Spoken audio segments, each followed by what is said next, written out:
एरवी राष्ट्रपती, राज्यपाल किंवा मंत्री महोदयांच्या दौऱ्यासाठी धावपळ करणाऱ्या नंदुरबारच्या महसूल यंत्रणेची ही धावपळ जनताभिमुख कामासाठी सुरू आहे।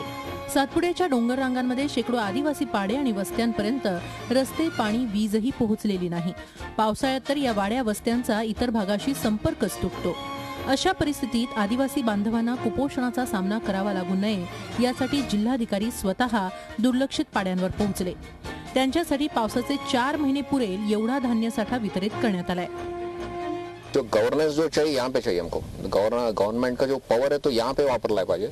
So now through Madhya Pradesh अभी हम गाड़ी लेके आ रहे हैं एंड यहाँ पे डिस्ट्रीब्यूशन होता है। सो एंड एवरी 3 महीने के लिए हम डिस्ट्रीब्यूट उसको करा देंगे। एवरी 3-3 महीने का घरपोच योजनामध्ये त्यांच्या घरी आम्ही देऊन टाकू।